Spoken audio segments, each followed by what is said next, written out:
Hello बच्चों। तो उम्मीद कर रहा हूँ मैं, और ये मेरी उम्मीद हमेशा जारी रहेगी कि आप लगातार पढ़ रहे हैं।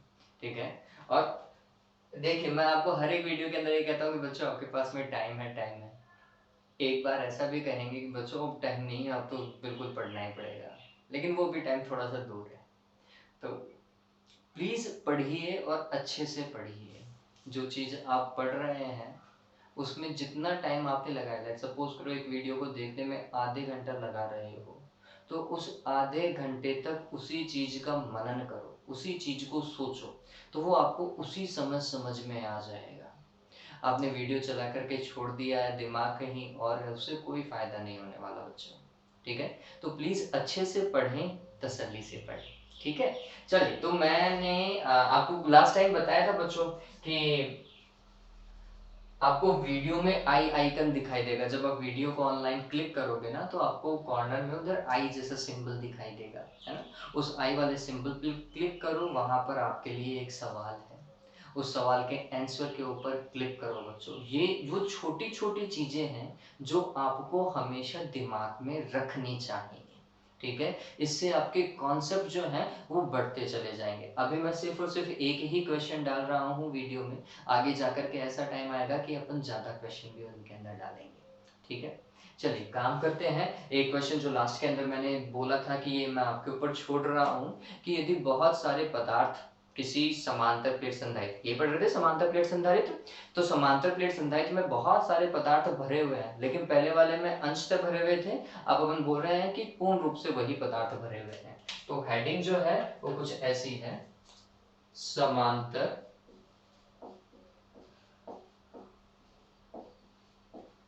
प्लेट संधारित्र की धारिता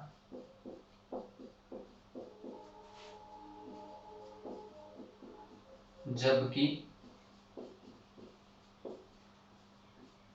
विभिन्न पदार्थ या परावैद्युत पदार्थ पूर्ण रूप से भरे हों, पूर्ण रूप से भरे हों। ठीक है। तो अब इसको कैसे अपन समझेंगे? तो अपन ने इसके लिए एक डायग्राम बनाने की कोशिश करी। वो डायग्राम कैसे बनेगा वो समझिए।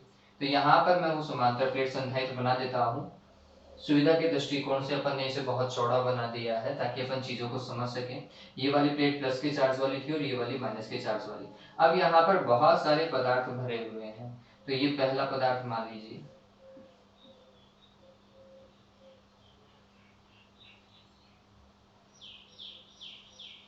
चलो इसके ऊपर आवेश दर्शा लेते हैं। यहाँ पर आवेश में दर्शा रहा हूँ 3 4 5 6 7 8।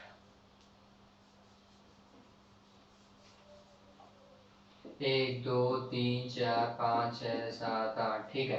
अब देखो, इसके बीच में माध्यम को अपन पढ़ देते हैं अपन।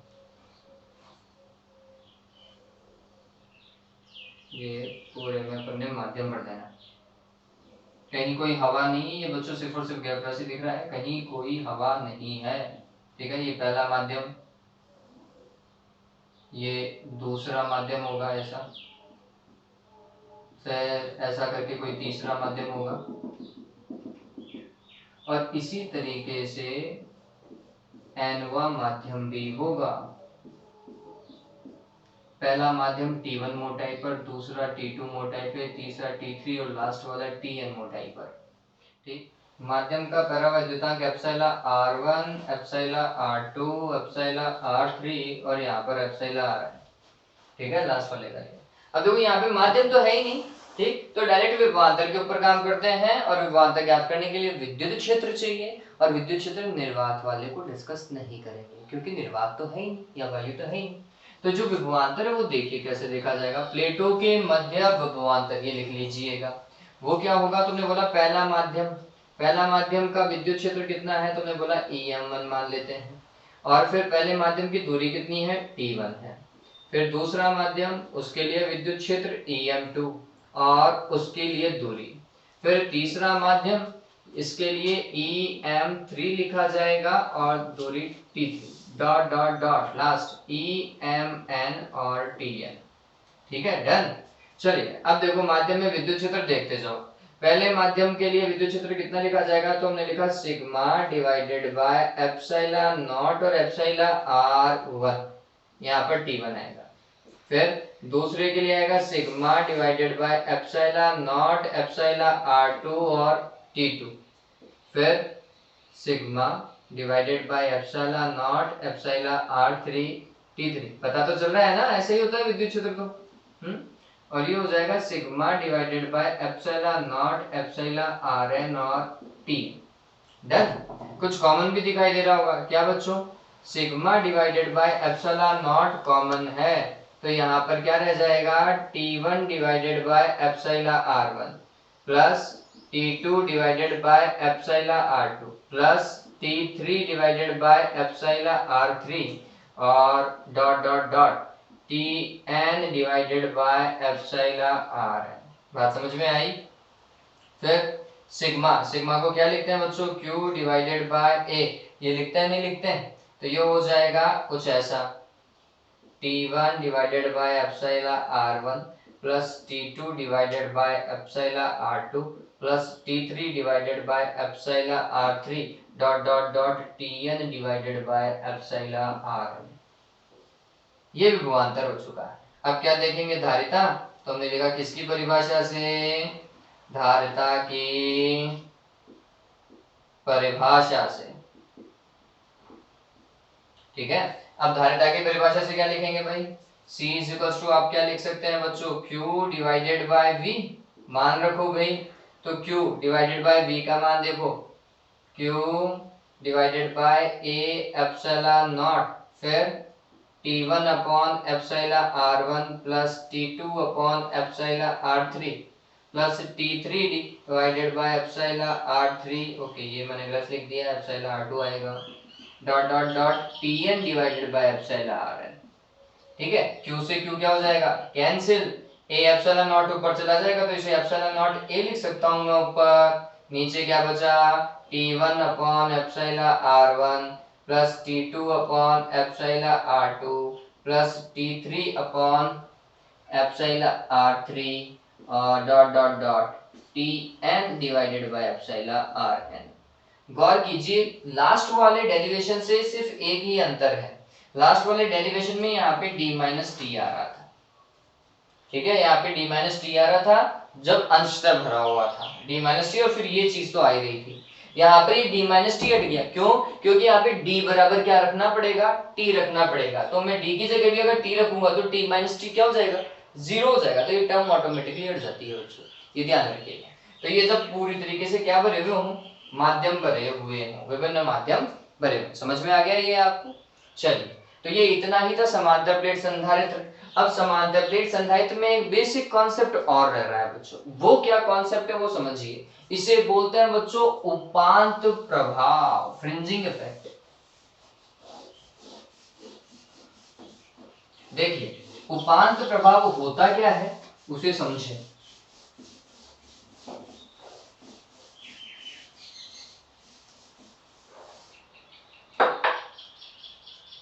तो उपांत प्रभाव को समझने के लिए हम कुछ ऐसा कर सकते हैं कि ये समांतर प्लेट संधारित्र आपको समझाने के दृष्टिकोण से इन प्लेटों को दूर दूर बना दिया गया है, जबकि मैंने आपको बताया था कि इन प्लेटों के मध्य की दूरी अत्यल्प होनी चाहिए, ऐसा ध्यान रखिएगा। और जब आप न्यूमेरिकल करोगे तो ये और बताया था कि आपको दूरी 10⁻³ मतलब मिली और माइक्रो इनमें देखने को मिलेगी ये दूरी।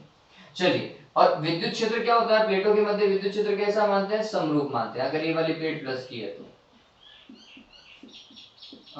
दूसरी वाली प्लेट कैसी हो, माइनस की हो, तो प्लेटों के मध्य विद्युत क्षेत्र समरूप है, ये ध्यान में रखें, ये हम बोलते हुए आ रहे हैं।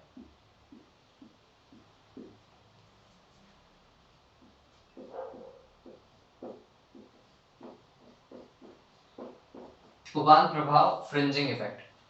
अब क्या यह पूर्णतः सत्य है, तो आंसर है ये तो ठीक है कि प्लेटों के बीच में विद्युत क्षेत्र जो है वो क्या होता है, समरूप माना जाता है, लेकिन इस चीज को ध्यान में रखो, जैसे ये कोई त्रिभुजाकार आकृति है, ठीक है, और इसको Q आवेश दिया गया है। कितना आवेश दिया गया है? टोटल Q आवेश, जो कि समान रूप से वितरित हो गया है।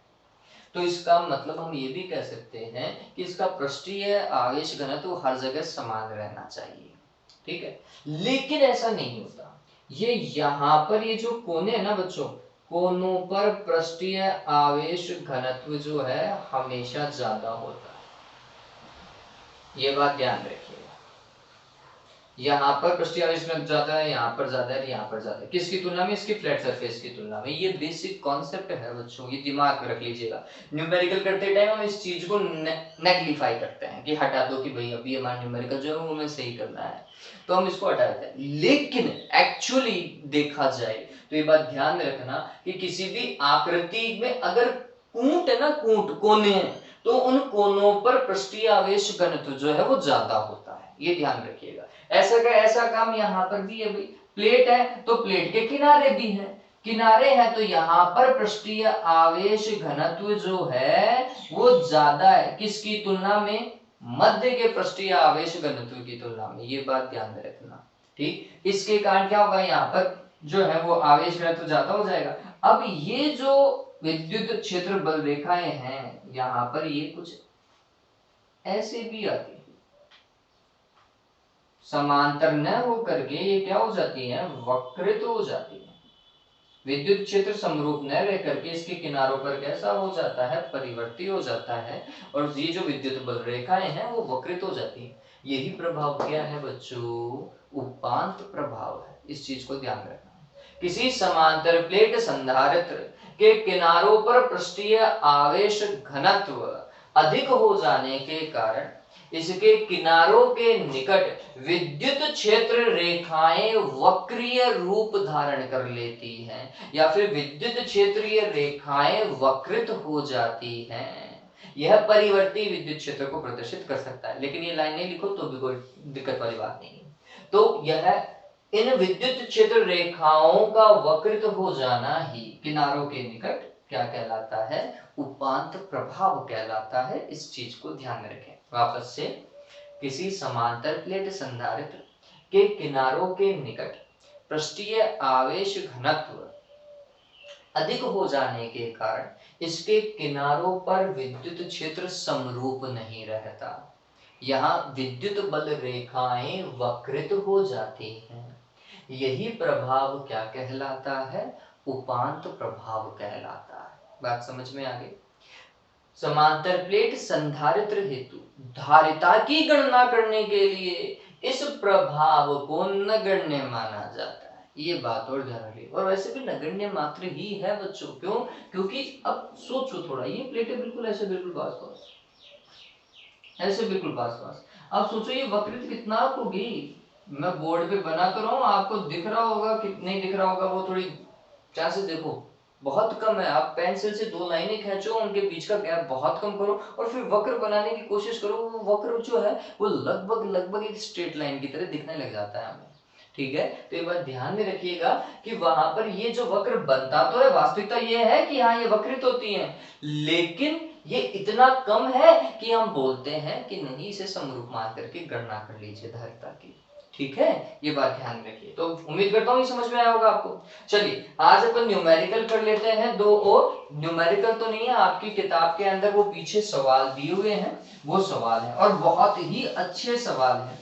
देखिए आज जिस तरीके से हम न्यूमेरिकल कर रहे हैं बच्चों, ये तो मैं बोर्ड पे आपको समझा रहा हूँ, लेकिन आगे आने वाली क्लासेस के अंदर हम न्यूमेरिकल करने का दूसरा पैटर्न देखेंगे और उम्मीद करता हूँ कि शायद वो नेक्स्ट एक आध क्लास में आपको वो तरीका दिखाई दे। अगर वो सक्सेसफुल हुआ तो हमारा टाइम जो है वो बच जाएगा और आपके कोर्स का स्पीड जो है वो बढ़ जाएगी शायद।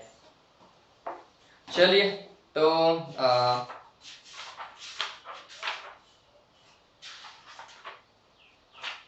देखिए आपकी किताब में लघुत्रात्मक सवाल है ये और अच्छा सवाल है। 5वें नंबर का सवाल देखें। एक समांतर प्लेट संधारित्र एक बैटरी स्रोत एक बैटरी से V विभवांतर तक आवेशित किया गया है, जबकि प्लेटों के मध्य वायु है। तो सबसे पहले वो बोल रहा है कि प्लेटों के मध्य क्या थी? प्रारंभ के अंदर वायु थी और वायु में समांतर प्लेट संधारित्र को, मतलब यहाँ पर बीच में वायु है और इसे कहाँ तक, विभवांतर तक क्या किया गया है, आवेशित किया गया है। किताब में वी दे रखा है तो इसे वी लिख लीजिए। फिर क्या बोल रहा है, जबकि प्लेटों के मध्य वायु है, ठीक है भाई, संधारित्र को बैटरी से अलग किए बगैर, मतलब अभी भी बैटरी तो लगी हुई है, बैटरी से चेंज अलग नहीं कर रहे हैं, किए बगैर उसके स्थान पर, मतलब वायु के स्थान पर एप्सिलॉन आर परावैद्युतांक का माध्यम पर दिया गया है। कारण सहित बताइए कि निम्नलिखित पर क्या प्रभाव पड़ेगा। वो आपको दिखाई दे रहा होगा कि किन पे क्या प्रभाव पड़ रहा होगा। अब समझो बच्चों इस चीज को, इस सवाल को करने का एक पैटर्न होना चाहिए। वो पैटर्न क्या है, तो हमने बोला कि वायु में चीजों को डिफाइन करते हुए चलो, वायु के अंदर विभवांतर को मैं V नॉट लिखूंगा और वो आपको V दिया हुआ है, ठीक है।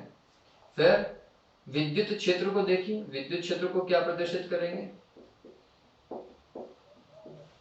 विद्युत क्षेत्र को E नॉट लिखेंगे और E नॉट होगा sigma divided by epsilon not. Sigma को लिख सकते हैं Q divided by epsilon, sorry Q divided bye A, और एप्सिलॉन नॉट ऐसा का ऐसा। और निर्वात के अंदर आवेश को अपन ने Q नॉट मान लिया है, तो यहाँ पर आवेश को भी मैं डिफाइन कर देता हूँ कि निर्वात में आवेश जो होगा वो Q नॉट होगा, और Q is equals to C V लिखा जा सकता है। इस चीज को ध्यान में रखें। तो ये C नॉट और V नॉट लिखो। तो फिर धारिता को भी देखो कि निर्वात में धारिता को कैसे देखेंगे, धारिता को लिखा जाएगा C नॉट, ठीक है। और धारिता के सूत्र आपको पता है क्या होता है। फिर इसके बाद में ऊर्जा, ये चीज मैंने आपको नहीं पढ़ाई है, लेकिन अपन इसे डिस्कस करेंगे, क्योंकि ऊर्जा बाद में मैं आपको बता दूंगा, लेकिन अभी फॉर्मूला ध्यान रख लीजिए। ऊर्जा का फॉर्मूला होता है 1/2 CV²। आप ऐसा ध्यान में रख सकते हैं, एकांक आयतन में जो ऊर्जा होती है वो हाफ CV² होती है, चलिए सॉरी संपूर्ण आयतन में है। और निर्वात के लिए तो इसे C नॉट और V नॉट लिख लेते हैं। अब देखिए माध्यम में कैसे काम किया जाएगा। तो हमने बोला है माध्यम के अंदर इन पे क्या फर्क पड़ रहा है, बैटरी से अलग नहीं कर रहा है। अगर बैटरी से अलग नहीं कर रहा है तो विभवांतर को कोई प्रभाव नहीं पड़ेगा, और अगर बैटरी को अलग कर देता तो विभवांतर कम होता जाता है। ये बात ध्यान में रखना।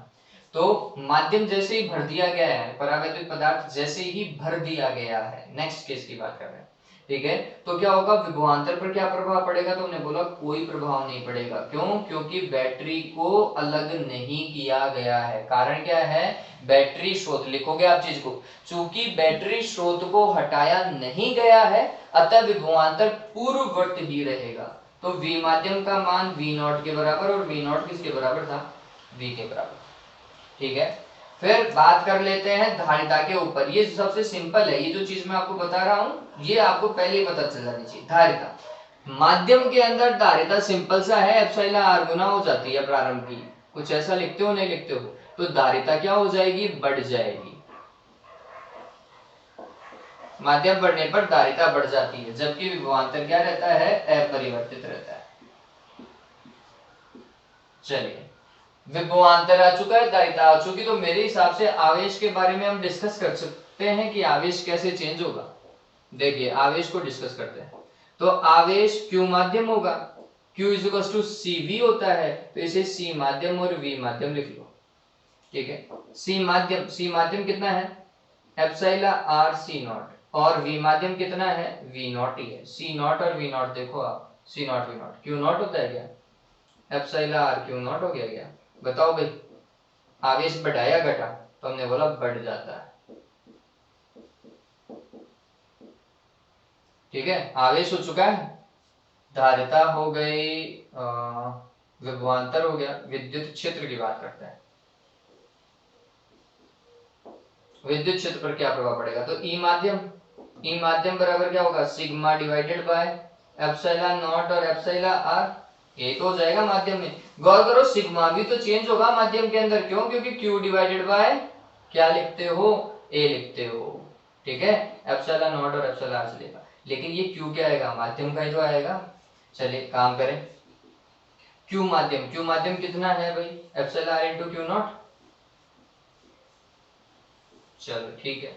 फिर A epsilon naught epsilon are, गौर करो एप्सिलॉन आर से एप्सिलॉन आर कैंसिल, क्या हो जाएगा Q naught divided by A epsilon naught. बताओ भाई माध्यम के विद्युत क्षेत्र पर कोई प्रभाव पड़ रहा है क्या? कोई प्रभाव नहीं पड़ रहा, प्रारंभ जैसा ही आ रहा है, अपरिवर्तित। विभवांतर भी अपरिवर्तित और ये भी अपरिवर्तित। इसे हम कोई दूसरे फॉर्मूले से भी देख सकते थे। हाँ, अब एक बच गया ऊर्जा, है ना। ऊर्जा कैसे देखेंगे? देखिए ऊर्जा का फॉर्मूला अपन ने लिखा है U माध्यम, थोड़ा समझना क्या होगा, 1/2 CV माध्यम और ऐसा CM/VM का स्क्वायर। ठीक है, ऐसा लिखा जा सकता है क्या? यहाँ पर भी m लगा दिया, यहाँ पर भी m लगा दिया, फॉर्मूले में बस m तो लगा है माध्यम वाला। अब CM क्या है वो देखो, तुम देखो CM epsilon r C naught, तो मान रख रहे हैं 1/2 epsilon r C naught. Vm क्या है? Vm देखिए, Vm पे तो कोई प्रभाव पड़ा ही नहीं था, वो तो V नॉट के बराबर था, तो V नॉट और उसका स्क्वायर। तो ये क्या हो जाएगा, एप्सिलॉन आर को आगे ले लो, 1/2 सी नॉट V नॉट का स्क्वायर। गौर करो क्या हो रहा है बच्चों, ऊर्जा U नॉट है क्या, epsilon are into U naught, ऐसा ही है, ये यू नॉट है भाई, तरीके से देख लीजिएगा। तो ऊर्जा आपको बढ़ती हुई दिखाई दे रही है, घटती हुई दिखाई दे रही है, बढ़ रही है, पता चला। तो कुल मिलाकर के हम बोलेंगे विभवांतर अपरिवर्तित, विद्युत क्षेत्र अपरिवर्तित, धारिता बढ़ जाती है, आवेश बढ़ जाता है, और ऊर्जा क्या हो जाती है, बढ़ जाती है। इस तरीके से आपका काम चलेगा। बात समझ में आ गई क्या, है ना? कारण समझ में आ गया होगा, तो ये पैटर्न फॉलो कीजिएगा, आपकी चीजें सुविधाजनक हो जाएंगी। ठीक है, नेक्स्ट क्वेश्चन देखें आप। नेक्स्ट क्वेश्चन देखिए क्या बोल रहा है, छठा सवाल है, एक समांतर प्लेट वायु संधारित्र, वायु संधारित्र मतलब वायु भरी हुई है बीच में प्लेटों के मध्य, एक विद्युत संभरण मतलब विद्युत बैटरी से जुड़ा है तथा V नॉट विभवांतर तक आवेशित किया जाता है। चलो मैक्सिमम विभवांतर V नॉट है, इसको विद्युत संभरण मतलब विद्युत बैटरी से अलग करके, अब बैटरी हटा दी, पहले वाले केस में कनेक्टेड थे, इस वाले केस में बैटरी को हटा दो, बैटरी को हटाओगे तो विभवांतर कम होगा बच्चों। ठीक है, अलग करके इसके प्लेटों के मध्य परावैद्युत पदार्थ भर दिया था। वापस से पहले वाले में क्या था, बैटरी जुड़ी हुई थी और परावैद्युत भरा था, इस वाले में बैटरी हटा दी है और अब परावैद्युत भर रहे हैं। ठीक है, पता चल रहा है अलग अलग क्या है। तो अब आपको वापस से वही चीजों के बारे में बात करनी है, आवेश विभवांतर वही चीजें। ठीक है, तो इस बार ध्यान रख लीजिएगा, बैटरी हट चुकी है, तो अभी तो ये ऐसा का ऐसा ही लिख दो, इसमें कोई चेंज नहीं कर रहे। माध्यम में देखो क्या चेंज करेंगे, थोड़ा सा समझते हैं बच्चों, इनको मैं क्रम चेंज करूंगा। हम सबसे पहले वही चीजें देखेंगे जो हमें पता होनी चाहिए। तो सबसे पहले बैटरी हट चुकी है बच्चों, तो जितना आपने आवेश दे दिया उतना का उतना आवेश अंततः रहेगा, आवेश संरक्षण का सिद्धांत लगेगा इसके अंदर। ठीक है, एक बार जितना विभवांतर पे आवेश दिया उतना का उतना रहेगा, अब बैटरी हट गई है तो आवेश का लॉस नहीं होगा। तो हमने बोला कि सबसे पहले इस बार हम आवेश को डिस्कस करेंगे। पहले वाले में विभवांतर नियत था, इस वाले में आवेश जो है V माध्यम सॉरी Q माध्यम जो है वो इस बार Q नॉट के बराबर होगा। क्यों? क्योंकि बैटरी को हटा लिया गया है, आवेश संरक्षण का सिद्धांत हमने लगा दिया है। तो आवेश संरक्षण के सिद्धांत से हम देख सकते हैं कि Qm बराबर Q नॉट होगा। फिर धारिता की बात करते हैं, तो धारिता तो आप माध्यम भर रहे हो तो धारिता बढ़ेगी, ये फिक्स है, इसमें कहीं कोई चेंजेस नहीं है। ठीक, अब इसके बाद में बात करते हैं किसके लिए, विद्युत क्षेत्र और विद्युत विभव की बात कर लेते हैं। तो विद्युत क्षेत्र पहले बात करेंगे या विभव, कैसे भी कर सकते हैं, उसमें कोई दिक्कत नहीं है। विद्युत क्षेत्र की बात करते हैं, देखें तो विद्युत क्षेत्र क्या होगा, ई माध्यम, ई माध्यम बराबर होगा sigma divided by epsilon naught और एप्सिलॉन आर। ये सिग्मा भी चेंज है, क्यों भाई, क्यू एम डिवाइडेड बाय ए, ऐसे तो होगा ना, क्यू डिवाइडेड बाय ए होता है। तो यहां पर अपन ने देखा कि QM का मान किसके बराबर है, Q नॉट के बराबर है, तो ये हो जाएगा Q naught A epsilon naught और एप्सिलॉन आर। गौर करो, Q naught A epsilon naught, ये ऐसा E नॉट लिख दो क्या, E naught divided by epsilon r. विद्युत क्षेत्र क्या हो रहा है, घट जाता है। ठीक है, चलिए विद्युत क्षेत्र हो चुका है, विभवांतर देखें। विभवांतर क्या होगा, तो हमने लिखा वी एम बराबर वी इज टू ईडी का फॉर्मूला यूज कर लो, बहुत सिंपल पड़ेगा, तो ई एम इंटू डी लिख दो। अब ई एम क्या है, तो हमने बोला E naught divided by epsilon are into D, ठीक, ये तो वी नॉट लिख सकते हो, गया V naught divided by epsilon R, विभवांतर घट जाएगा। चलो अगर आपको ये नहीं पसंद में आता है तो अपन और भी फॉर्मूले यूज कर सकते हैं, देयर आर मैनी, बहुत सारे तरीके हैं इस चीज को क्या करने के, प्रूव करने के। Q is to C V तो पता ही है आपको, वो भी यूज कर सकते हो, यहाँ से भी घट रहा है ना, चलो Q is to C V से भी घटेगा, देखो तो Q is to C V में लिख देता हूँ, माध्यम माध्यम माध्यम, तो इसका मतलब V माध्यम बराबर क्या हो जाएगा, Q divided bye Cm। Qm का मान देखो बच्चों कितना था, Q नॉट, और Cm का मान कितना है, epsilon r C naught. Q divided by C naught तो हो जाएगा V नॉट, और एप्सिलॉन आर ऐसा का ऐसा, पता चला यहाँ पर भी घट रहा है, तो ये बात ध्यान रख लीजिएगा, दोनों घटते हैं, विद्युत क्षेत्र भी घटता है और विभवांतर भी घटता है। अब बात करते हैं ऊर्जा की, हालांकि ऊर्जा का मैंने आपको एक ही फॉर्मूला बताया है, इसलिए उसी फॉर्मूले से करेंगे, इसके दो अन्य फॉर्मूला भी हैं जिनसे ये और सुविधाजनक हो सकता था, चलो लेकिन अभी इसी फॉर्मूला से कर रहे हैं। तो ऊर्जा का यू माध्यम बराबर हो जाएगा 1/2 सी माध्यम और वी एम माध्यम का स्क्वायर। सी माध्यम देखो 1/2, सी एम मतलब एप्सिलॉन आर सी नॉट, और वी माध्यम देखो, वी माध्यम इस बार चेंज हो गया है, क्या भाई, V naught divided by epsilon R गुणा V naught divided by epsilon R करो क्या, एप्सिलॉन आर से एप्सिलॉन आर दो बार लिखा है क्योंकि वी एम का स्क्वायर था, देखो क्या हुआ 1/2 सी नॉट वी नॉट का स्क्वायर, और नीचे सिर्फ और सिर्फ एप्सिलॉन आर आ रहा है, गौर कीजिए क्या हो रहा है, 1/2 सी नॉट वी नॉट का स्क्वायर, यू नॉट लिख दूं क्या, इसकी जगह यू नॉट, और नीचे किसका भाग, एप्सिलॉन आर का, पता चल गया क्या, ऊर्जा क्या हो जा रही है, इस बार घट जा रही है, बात समझ में आ गई। चलिए तो उम्मीद करता हूं कि ये चीजें आपको समझ में आई होंगी।